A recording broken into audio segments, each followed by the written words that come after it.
The massive space station called Concordia Prime floated in the darkness between stars. It was bigger than most cities on Earth, with gleaming metal towers and spinning sections that created artificial gravity. Ships from dozens of different worlds were docked at its many ports, their strange designs showing the variety of species that called the galaxy home. Ambassador Dai-Ho stood at the window of his quarters, looking out at the alien vessels. 3 months had passed since humanity's first contact with the Galactic Federation. 3 months since Earth learned they were not alone in the universe. Now the most powerful species in the galaxy had invited humanity to these peace negotiations. The word invited felt wrong to Dai-Ho. It was more like a summons. "The transport is ready, Ambassador," said Boram, stepping into the room. She was his military advisor, a former general who had volunteered for this mission. Her uniform was crisp and professional, but Dai-Ho could see the tension in her shoulders. "All our equipment has been cleared by station security." Dai-Ho nodded and turned away from the window. "Any final intelligence reports?" "Hyejin is reviewing the trade data one more time," Boram replied. "The numbers don't look good. If what we've learned about standard Federation integration is true, they're going to ask for everything." Hyejin entered the room carrying a tablet full of data. She was their trade specialist, an economist who had spent years studying interstellar commerce. Her face was pale as she handed the tablet to Dai-Ho. "I've analyzed 17 different species that joined the Federation in the last century," she said quietly. "The pattern is always the same. They offer protection in exchange for resources, technology restrictions, and political submission. Most species give up between 50 and 70% of their world's output." Dai-Ho scrolled through the data. The numbers were staggering. Entire civilizations reduced to client states, their people working to support the Federation's core worlds. Their military forces disbanded, their technology controlled, their futures decided by alien powers they had never chosen to serve. "Recommendations?" he asked. Boram straightened. "From a military perspective, we should hear what they have to say. But our preliminary assessment suggests that Federation membership comes with a heavy price." From an economic standpoint, Hyejin added, "Accepting their standard terms would cripple human development for generations. We would become a resource extraction colony with fancy paperwork." Dai-Ho closed the tablet and looked at his team. These were some of the finest minds humanity had to offer, and they had all reached the same conclusion. But they still had to go through with the meeting. Earth's leaders needed to know exactly what the Federation was offering before making any decisions. "Let's go see what they want," he said. The conference room was enormous, designed to accommodate species of vastly different sizes and environmental needs. The ceiling stretched high above, with atmospheric controls creating different zones for different types of beings. At the center was a massive circular table with translation devices and holographic displays. Dai-Ho and his team took their designated seats. Around the table sat representatives of the galaxy's most powerful civilizations. The Vraxi Empire held 3 seats, their reptilian forms imposing even while seated. Prime Minister Kaleth was the largest of them, his scales a deep green that seemed to shift color in the light. His eyes were cold and calculating as they fixed on the human delegation. The Zephyrian Council occupied the next section, their tall, thin bodies wrapped in flowing robes that seemed to move without any wind. Council Speaker Vortan's face was hidden behind a ceremonial mask, but his voice carried clearly through the translation system. Other species filled the remaining seats. The Nethys delegation kept to their water-filled section, their tentacled forms graceful even in the artificial environment.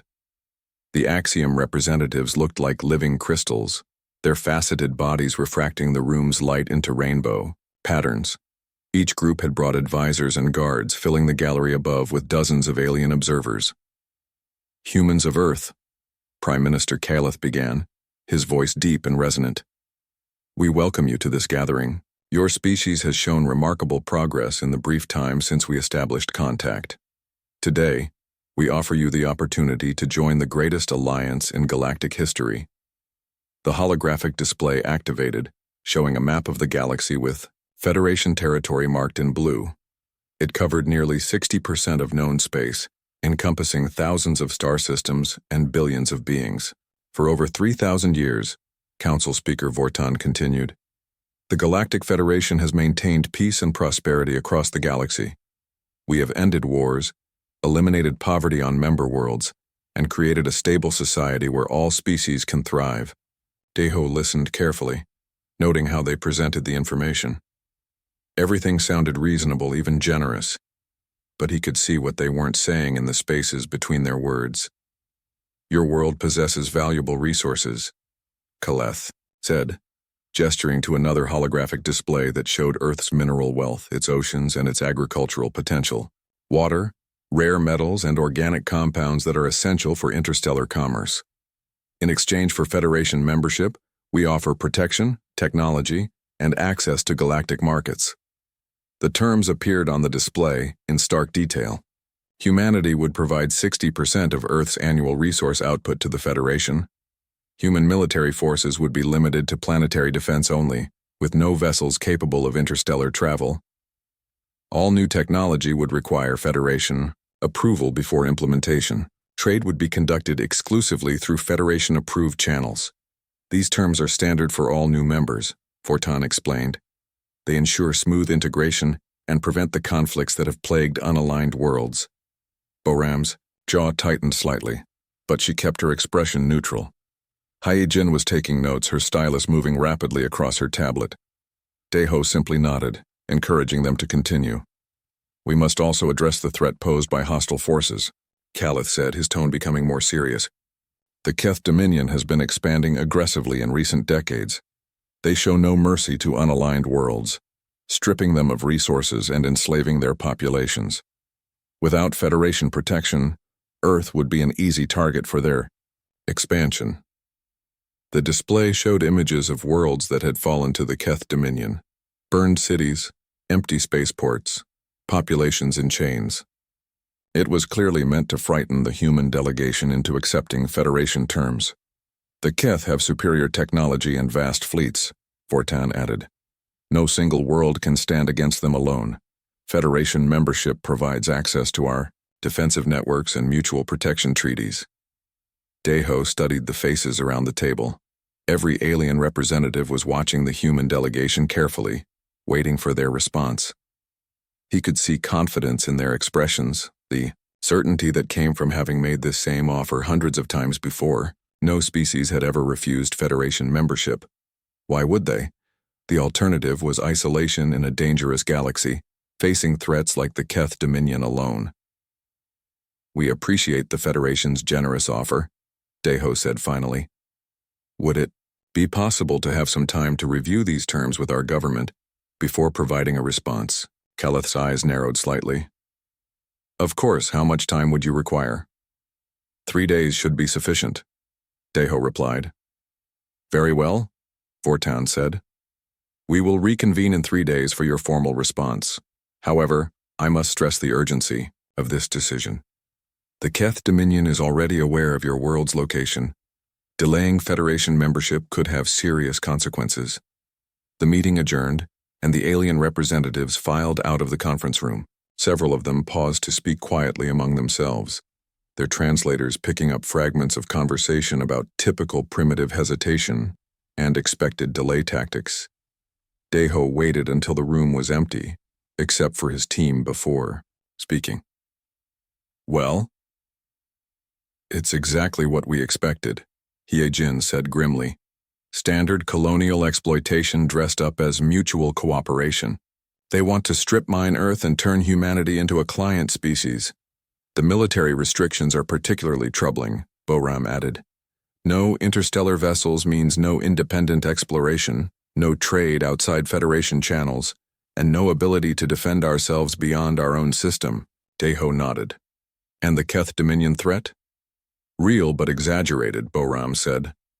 Intelligence suggests they're primarily focused on expansion in the outer rim sectors. Earth isn't an immediate target, though that could change if we appear vulnerable. So we have 3 days to decide between submission and isolation, Deho said. Not exactly, Haijin said quietly. I've been monitoring galactic communications since we arrived. There's a third option they haven't mentioned. She activated her tablet and projected a new display.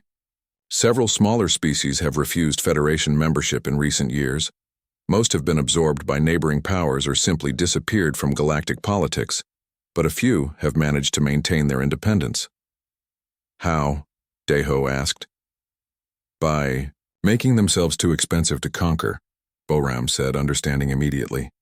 Strong defenses, strategic alliances, and making it clear that any attack would cost more than it's worth. The Federation doesn't like to discuss these cases.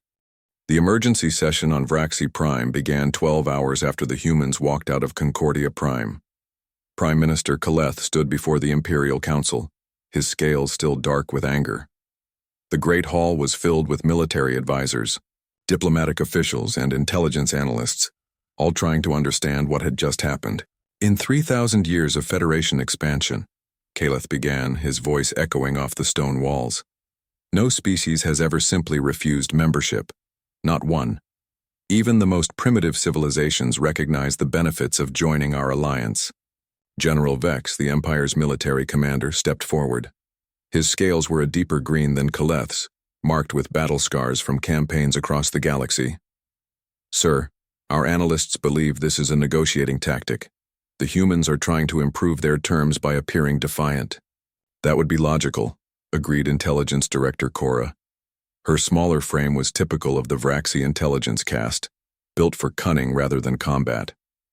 Most species attempt some form of bargaining before accepting standard membership terms. Kaleth shook his head.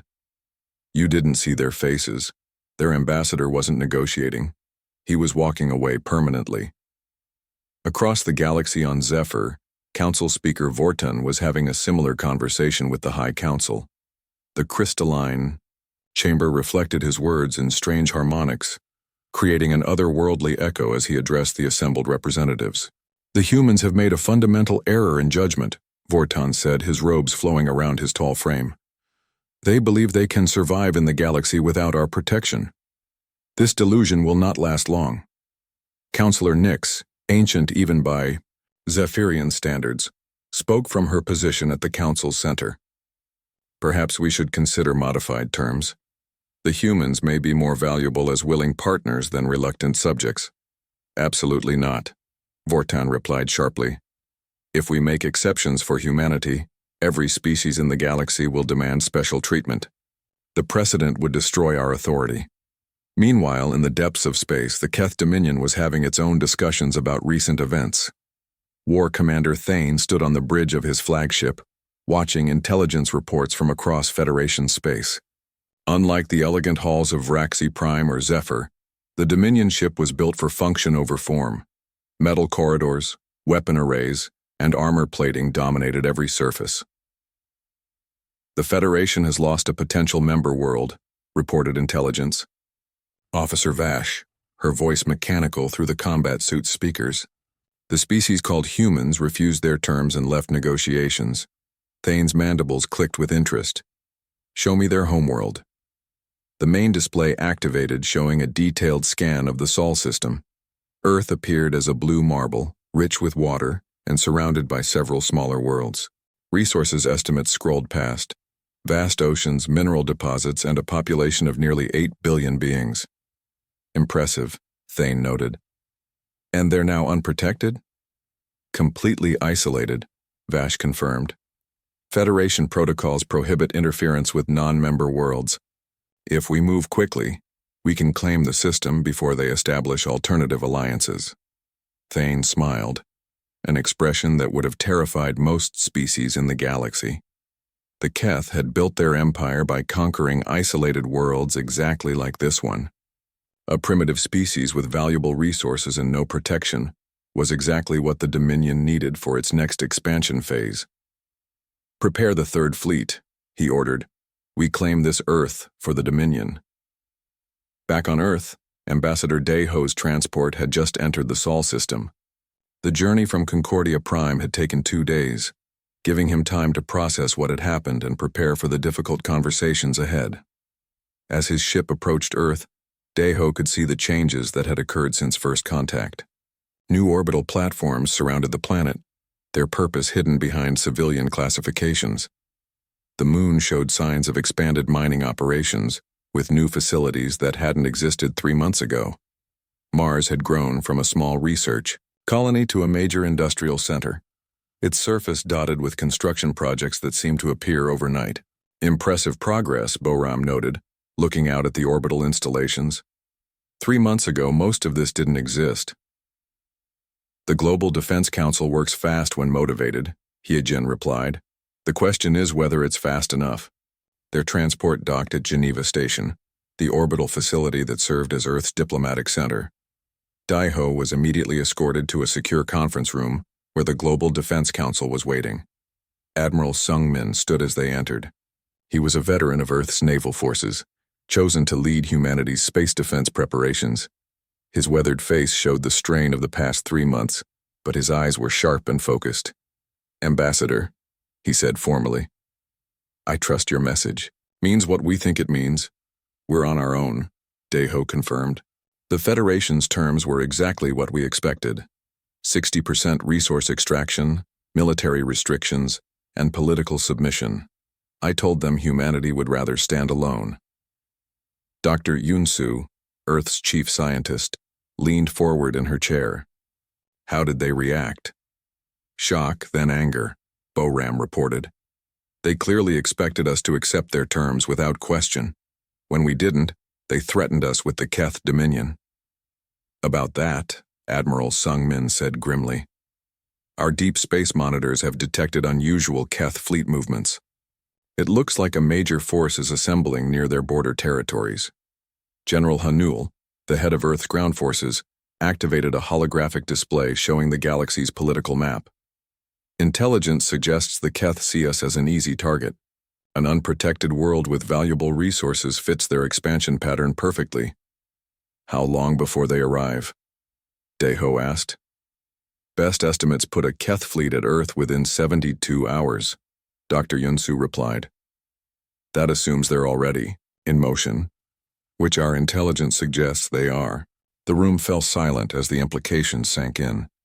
Humanity had just declared independence from the Galactic Order, and their first test would come from one of the most feared military forces in known space. Are we ready? Daiho asked quietly. Admiral Sung-min smiled for the first time since the meeting began. Ambassador, we've been ready since the day we learned we weren't alone. The question is whether the galaxy is ready for us. General Hanul activated another display, showing Earth's defensive preparations. Operation Fortress began the moment we established first contact. Every major nation contributed resources and personnel. We've been building around the clock for 3 months. The display showed the true scope of Earth's transformation. The IEID asteroid belt had been converted into a defensive network, with mining stations that could double as weapon platforms. Mars had become a massive industrial complex, churning out ships and equipment at an incredible rate. Jupiter's moons hosted deep space sensor arrays and automated defense systems. The public thinks this is all civilian expansion, Dr. Yunsu explained. New mining operations, research stations, and exploration missions. They have no idea we've militarized the entire solar system. Every human ship has dual-use capabilities, Admiral Sung-min added. Our cargo vessels can carry troops or weapons. Our research stations have defensive systems. Our mining equipment can be used for combat engineering. Daiho studied the displays with growing amazement. In just 3 months, humanity had transformed from a single-planet species to a major military power. The question was whether it would be enough. What about the Federation? He asked. Will they intervene if the Keth attack us? Unlikely, Hyejin replied. Federation policy is clear about non-member worlds. They won't risk war with the Keth to protect a species that refused membership. In fact, Boram added, they might see a Keth attack as beneficial. If we're defeated, it proves that Federation membership is necessary. If we somehow survive, it weakens the Keth without costing Federation resources. General Hanul nodded grimly. We're completely on our own. No allies, no support, no backup, just humanity against whatever the galaxy throws at us. Good, Admiral Sung-min said firmly. That's exactly how we planned it. Across the galaxy, News of humanity's decision was spreading through diplomatic channels. On dozens of worlds, alien governments were trying to understand what had just happened. Emergency meetings were called, intelligence reports were reviewed, and military assessments were updated. On the Nethys homeworld, deep beneath their planet's ocean, the Council of Depths was debating the implications. "The humans have shown remarkable courage," noted Elder Reef, her tentacles shifting in the formal patterns of speech. "But courage without wisdom leads to extinction." "Perhaps," replied Current Rider Wave, a younger voice in the council. "But submission without dignity leads to something worse than extinction." The Axiom Collective was having similar discussions in their crystal cities. Their geometric forms passed information through light patterns, creating a complex conversation that lasted microseconds, but covered hours of debate. "The human's emotional matrix suggests genuine conviction," observed Prime Facet 1. "This is not negotiation strategy. They truly prefer independence to submission." "Illogical," replied Facet 7. "Independence requires power. They lack sufficient force to maintain sovereignty against galactic threats." "Unless," suggested Facet 12, "they possess kappa." The Keth Dominion's Third Fleet dropped out of faster-than-light travel at the edge of the Sol system, exactly 72 hours after humanity walked away from the peace negotiations. War Commander Thane stood on his flagship's bridge expecting to see the primitive orbital infrastructure of a species barely capable of space travel. Instead, his sensors detected something impossible. "Report," Thane demanded, his mandibles clicking with confusion. Intelligence Officer Vash stared at her displays, running the scans multiple times to confirm what she was seeing. "Sir, the system shows extensive military infrastructure, automated defense platforms, fortified installations, and something else." "Explain." "The asteroid belt, sir. It's been completely militarized. What we thought were mining stations are actually fortress platforms with heavy weapons. The outer planets have defensive installations that weren't in our intelligence reports." Thane moved to the tactical display, studying the human system with growing concern. This wasn't what the Dominion intelligence had promised. This was a fully militarized star system prepared for war. "How many human vessels are present?" he asked. "Unknown, sir," Vash replied. "Our sensors are detecting significant interference. The humans appear to have deployed some form of electronic countermeasures across the entire system." On Earth, Captain Taeyang stood in the command center of the experimental vessel Soul's Pride. Unlike the massive warships favored by other species, human vessels were built for speed, stealth, and concentrated firepower.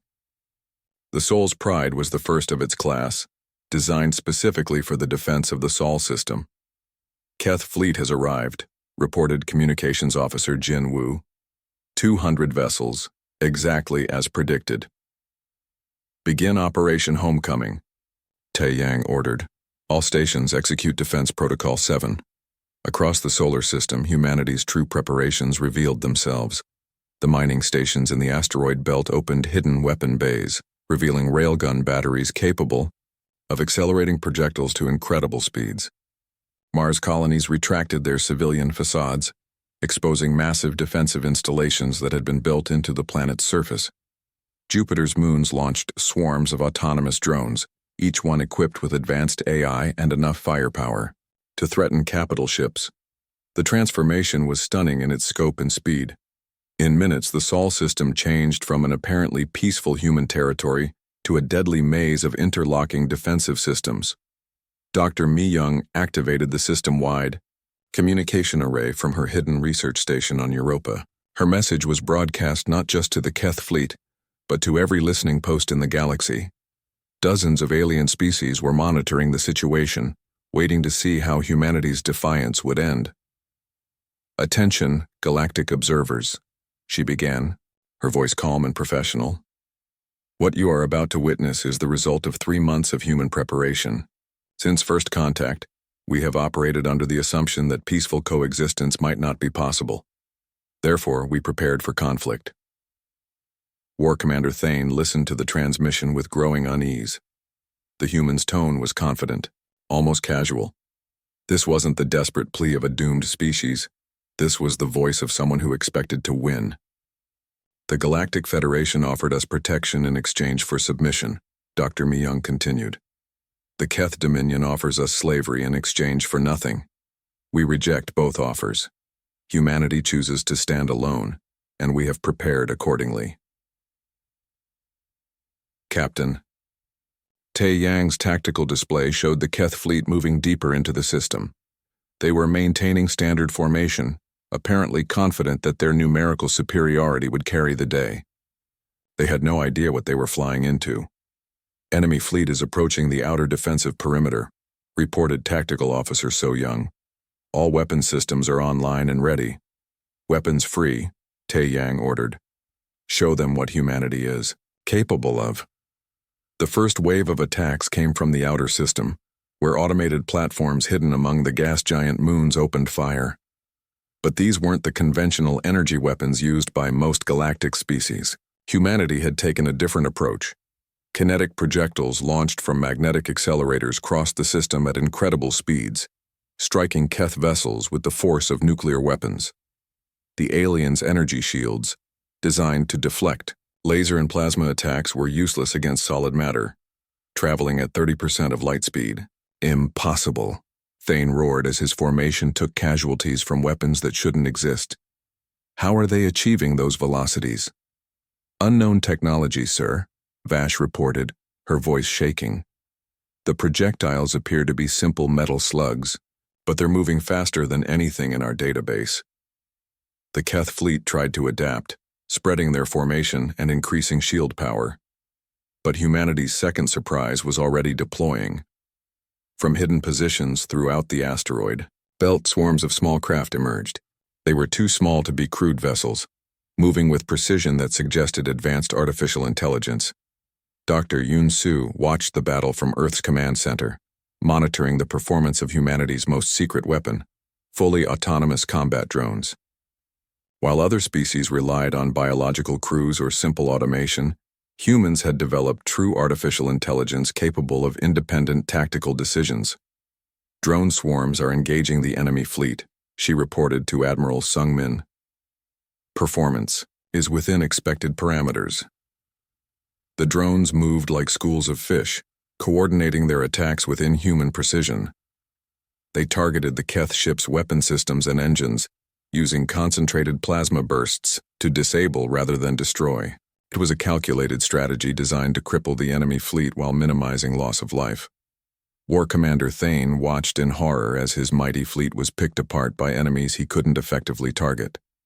The human drones were too small and fast for his heavy weapons, too numerous for his point defense systems, and too smart for his conventional tactics. Sir, we're losing ships faster than we can respond, Intelligence Officer Vash reported. The enemy is using tactics we've never encountered before. Then we adapt, Thane snarled. All vessels, emergency acceleration. We punch through their defenses and reach the planet directly. But Captain Tae Yang had anticipated this move. As the Keth fleet accelerated toward Earth, humanity's most devastating surprise activated. The planet Mars, which had appeared to be a simple mining colony, revealed its true purpose. The entire planet had been converted into a massive weapon platform. Electromagnetic launchers built into the surface opened fire, sending projectiles across the inner system with devastating accuracy. But these weren't simple kinetic weapons. They were guided munitions with their own propulsion systems, capable of course corrections during flight. Mars is firing? Thane couldn't believe what his sensors were telling him. The entire planet is a weapon? The Keth formation broke apart as guided projectiles from Mars struck ship after ship. Each projectile carried enough kinetic energy to punch through the heaviest armor, and their guidance systems made evasion nearly impossible. Captain Tae Yang's soul's pride led the human fleet in the final phase of the battle. Unlike the massive, heavily armored vessels favored by other species, human ships were built for mobility and firepower. They darted between the Keth vessels like fighters, striking at weak points and disappearing before return fire could find them. Enemy flagship is trying to break through to Earth, reported Navigation Officer Hai Rim. Shall we intercept? No, Tae Yang replied. Let them reach the inner system. I want them to see what we've prepared for them there. War Commander Thane's flagship, the Dominion's Fist, was one of the few vessels still capable of combat. His crew was decimated, his escorts destroyed or disabled, but he was determined to reach the human homeworld. If he could threaten their planet directly, perhaps he could still force a surrender. But as his ship approached Earth, Thane discovered humanity's final secret. The planet itself was surrounded by a defensive grid that defied everything the galaxy knew about military engineering. Orbital platforms hung in perfect formation around Earth, but they weren't crude weapon systems. They were elegant, sophisticated installations that pulsed with energy patterns unlike anything in galactic databases. When they fired, they didn't launch projectiles or energy beams. Instead, they created focused gravitational fields that could crush a starship without leaving a trace. "What are they doing?" Thane demanded as his ship's hull began to buckle under impossible forces. "Gravitational manipulation, sir," Vash whispered in terror. "They're using gravity as a weapon." Dr. Myung's voice filled the system again, broadcast to every surviving Keth vessel and every alien observer across the galaxy. "The technology you're witnessing represents 3 months of human innovation. We studied every piece of alien technology we could detect, reverse-engineered it, and improved upon it." The Soul's Pride approached the crippled Keth flagship, its weapons trained on the enemy vessel, but not firing. Captain Tae-Yang opened a communication channel to War Commander. "Thane, surrender your remaining vessels," he said simply. "Your fleet is defeated. Further resistance will only result in unnecessary casualties." Thane looked around his ruined bridge, at the displays showing the destruction of his mighty fleet. 200 vessels had entered the Sol system. Less than 30 remained combat. The defeat of the Keth Dominion's Third Fleet sent shockwaves across the galaxy that reached far beyond the Sol system. Within hours of the battle's end, emergency sessions were being called on every major world. The impossible had happened. A primitive species had not just survived an attack by one of the galaxy's most feared military forces, but had completely destroyed them.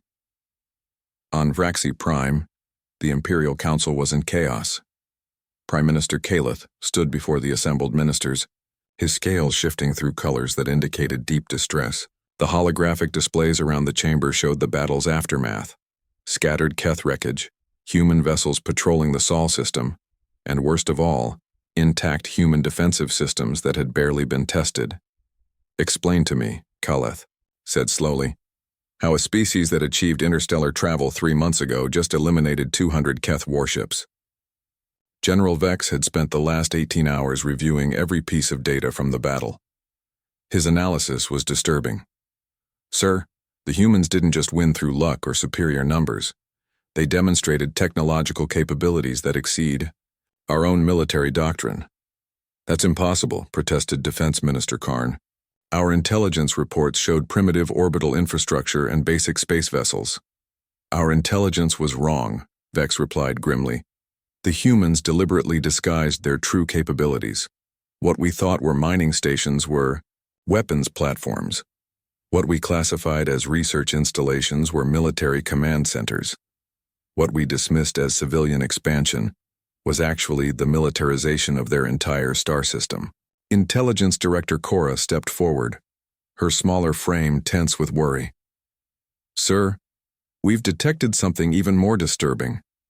Our analysis of galactic communications suggests the humans have been monitoring our transmissions for years." The chamber fell silent. The implications were staggering. "How long?" Kaleth demanded. "Unknown, but possibly since before first contact," Cora replied. "They may have been aware of the galaxy's existence and political structure long before we initiated contact protocols." On Earth, Intelligence Officer Jun Seo was confirming Cora's worst fears. Deep in a secure facility beneath the Swiss mountains, he was coordinating the most extensive intelligence operation in human history. His team had been listening to galactic communications for over a decade, slowly building a complete picture of interstellar politics. "The aliens are finally realizing. We've been watching them," he reported to Admiral Sungmin during their daily briefing. "Their emergency communications are in chaos. They're trying to figure out how much we know. How much do we know? Admiral Sungmin asked. Junseo smiled grimly. Everything. Federation fleet movements, Keth expansion plans, trade routes, political alliances, technological specifications. We've been building a complete intelligence picture of galactic civilization since we first detected their signals. Dr. Yunsu entered the briefing room carrying a tablet full of data. The analysis of captured Keth technology is complete. As expected, their systems are based on the same fundamental principles we detected in earlier intercepts. We've been ahead of them technologically for months. How is that possible? Admiral Sungmin asked. They've had interstellar technology for thousands of years. Because they stopped innovating, Dr. Yunsu explained. Galactic civilizations have been using the same basic technologies for centuries. Energy shields, plasma weapons, faster-than-light drives based on spatial distortion. They've refined these systems but haven't developed fundamentally new approaches. And humans? We took their technology as a starting point and improved it, Dr. Yunsu said with obvious pride. Our gravitational weapons are based on Federation research, but we enhance them beyond anything they've achieved. Our kinetic systems use principles they dismissed as primitive, but we've made them devastatingly effective. Our artificial intelligence exceeds anything in galactic databases. Admiral Sungmin nodded slowly. So we've been playing catch-up, but we caught up faster than they expected. We didn't just catch up, Dr. Yunsu corrected. We surpassed them. Human paranoia and competitive nature drove us to prepare for every possible threat. While they relied on established doctrines, we developed entirely new ways of fighting. Across the galaxy, this realization was causing panic among the established powers.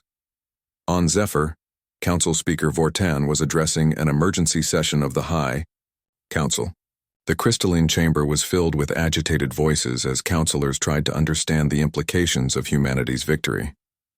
The humans possess technological capabilities that our own scientists dismissed as impossible, Vortan reported. They've weaponized gravity, developed autonomous artificial intelligence, and created kinetic weapons that exceed the performance of our most advanced energy systems. Councillor Nix, despite her advanced age, was among the first to grasp the true significance. They've been studying us longer than we've been studying them. While we followed standard first contact protocols, they were analyzing our technology and developing countermeasures. How do we respond? Asked Councillor Dex, a younger member known for his aggressive stance on Federation expansion.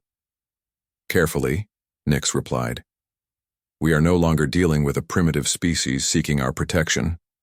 We are dealing with a technological peer that has chosen to remain independent.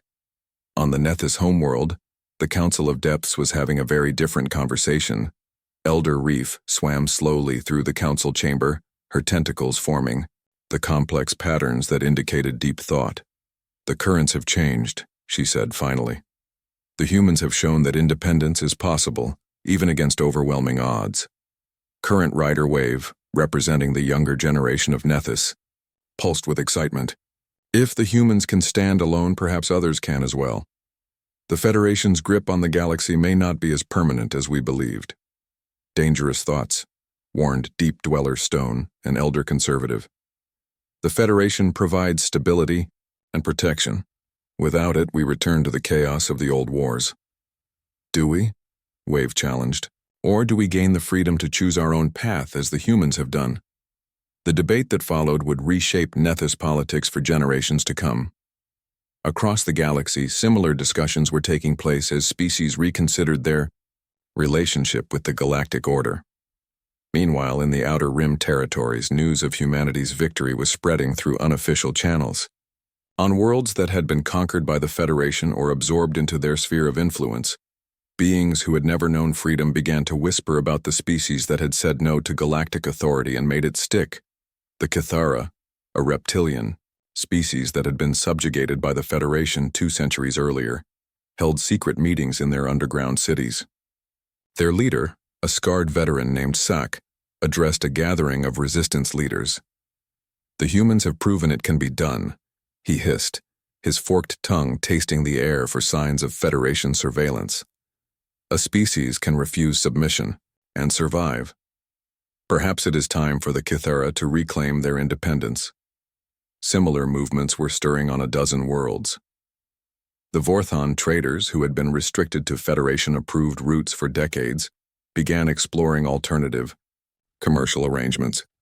The Celestine artists, whose culture had been sanitized to meet Federation standards, started creating works that celebrated independence and self-determination. Back on Earth, Dr. Mi Young was preparing for humanity's next major revelation. From Teal, her laboratory on Europa, she had been monitoring galactic communications and preparing a comprehensive response to the chaos that humanity's victory had created. "It's time," she told Admiral Sungmin during their secure conference call. "The galaxy is in turmoil, and they're all trying to understand what happened. We should tell them." "Tell them what?" "The truth," Dr. Mi Young replied. "That we've been watching them for years, that we understood their technology before we even made contact, that we prepared for this exact scenario because we knew it was inevitable." Admiral Sungmin considered the implications. Revealing the extent of human intelligence operations would cause even more panic among the galactic powers, but it might also prevent future misunderstandings. Do it, he decided. If we're going to reshape galactic politics, we might as well be honest about how we got here. Dr. Mi Young activated the galaxy-wide communication array and began broadcasting on all known frequencies. Her message would reach every listening post, every ship, every world that monitored interstellar communications. "People of the galaxy," she began. "I am Dr. Mi Young of Earth. Over the past several days, you have witnessed humanity's response to galactic politics.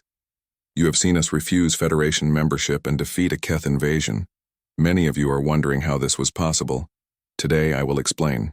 The galaxy listened in stunned silence as Dr. Mi Young revealed the scope of human preparation.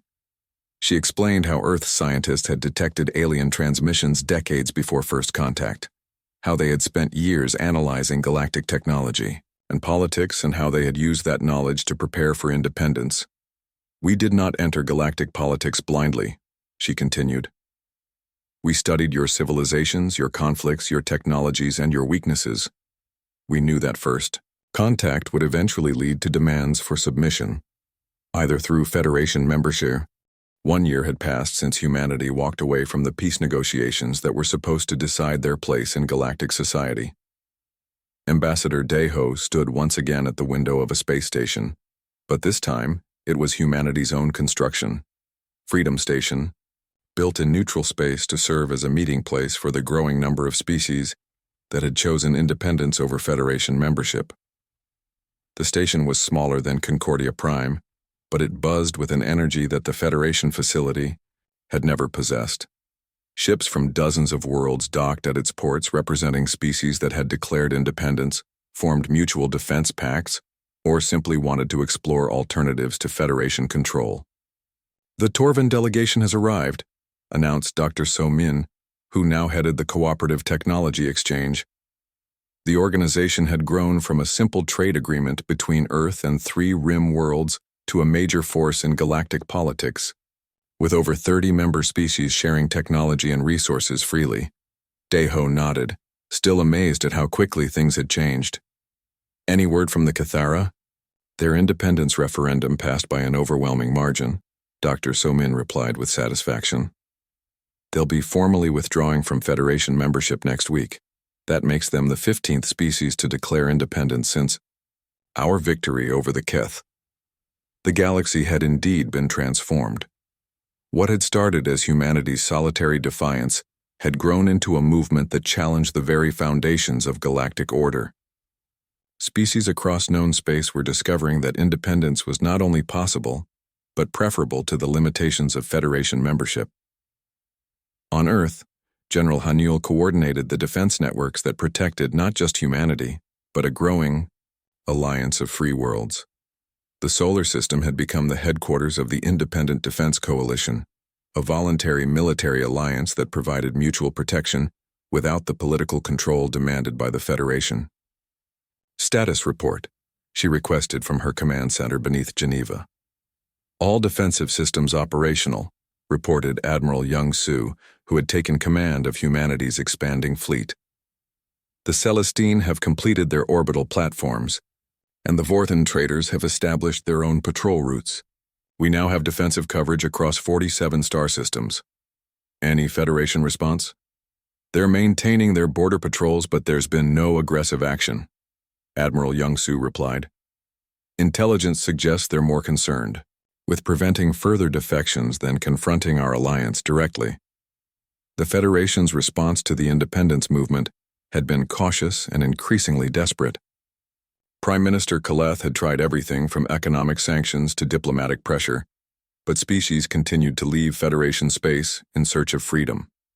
The galactic order that had seemed permanent for thousands of years was crumbling. On ACU. For Axi Prime, an emergency session of the Imperial Council was addressing their latest crisis. 3 more member species had announced independence referendums, and Federation authority was being openly questioned on a dozen worlds. The situation is unsustainable, reported Intelligence Director Cora. Our economic models show that continued defections will bankrupt the Federation within 10 years. We need those resource worlds to maintain our current level of development. Prime Minister Kaleth's scales had permanently shifted to the dark colors of stress and anger. What do you recommend? Military action, General Vex said firmly. We choose a recently independent world and make an example of them. Show the galaxy what happens to species that reject Federation protection. Which world? Kaleth asked. The Kythera system would be ideal, Vex replied. They're relatively isolated, recently independent, and don't have significant defensive capabilities. And if the humans intervene? General Vex's expression darkened. Then we finally discover whether their defensive capabilities can protect others as well as themselves. But the Federation's plans were already known to human intelligence. Jun Seo's network had expanded far beyond simple communications monitoring. Human agents now operated throughout Federation space, gathering intelligence and coordinating with independence movements. Federation fleet movements suggest they're planning to attack the Kythera system, he reported to Admiral Sung-min during their daily briefing. Intelligence indicates they want to make an example of a newly independent world. Admiral Sung-min studied the tactical displays. How long before they move? 48 hours based on their current preparation schedule, Jun Seo replied. Then, we have 48 hours to demonstrate why that would be a mistake, Admiral Sung-min decided. Contact Captain Jinne. It's time for the galaxy to see what happens when someone threatens our allies. Captain Jinne commanded the Soul's Justice, the newest vessel in humanity's growing fleet. Unlike the defensive-focused Soul's Pride, the Justice was built for power projection. It could travel across the galaxy in days rather than weeks, and its weapon systems incorporated the latest advances in human military technology. Destination: Kythera system, Admiral Sung-min ordered. Rules of engagement: protect Kythera, independence by any means necessary. The Soul's Justice departed Earth 12 hours before the Federation fleet reached the Kythera system. Captain Jinne used humanity's most advanced faster-than-light drive, a system that had been improved far beyond anything in Federation databases. In the Kythera system, the reptilian inhabitants were preparing for the worst. Their leader, Sak, stood in the command center of their hastily constructed orbital defense platform, watching long-range sensors for signs of the approaching Federation fleet. 20 vessels, reported his tactical officer, heavy cruisers and destroyers backed by support ships, standard Federation intimidation force. Can we resist them? Sak asked. For a few hours, perhaps, the officer replied honestly. Our defenses are new and untested. The Federation fleet outguns us significantly. Sak's forked tongue tasted the air, detecting the fear sense of his crew. The Kythera had fought for their independence, but they lacked the military strength to defend it against a determined Federation assault. Sir, the communications officer called out. We're receiving a transmission from outside the system. It's human? Put it through, Sak ordered. Captain Jinne's image appeared on the main display, her expression calm and professional. Leader, Sak, this is Captain Jinne of the Earth vessel Soul's Justice. We're here to assist in the defense of Kythera independence. One ship? Sak couldn't hide his disappointment. Captain, we appreciate the gesture, but one vessel cannot stand against a Federation fleet. Ginny smiled. Leader Sak, 1 year ago the galaxy thought 200 Keth vessels could conquer humanity. Today, I'll show you what we've learned since then. The Federation fleet dropped out of faster-than-light travel at the edge of the Kythera system, expecting to find a frightened world ready to surrender. Instead, their sensors detected something impossible: a single human vessel positioned between them and the planet. Fleet Commander Drax, a Vraxi military veteran, opened a communication channel to the human ship.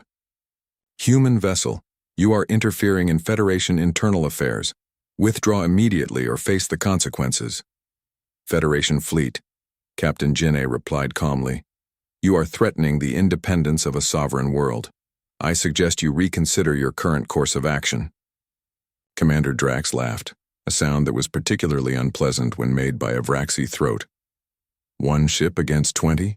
Human, your species may have been lucky against the Keth, but you cannot defeat a proper Federation fleet." "Commander," Ginny said quietly, "would you like to make that a formal challenge?" What happened next would be studied in military academies across the galaxy for generations. The Soul's Justice was built using principles that the Federation had never encountered. Its weapon systems could fire across entire star systems with perfect accuracy. Its defensive systems could deflect or absorb any energy weapon in the galactic arsenal, and its tactical systems could process information and make decisions faster than any biological crew.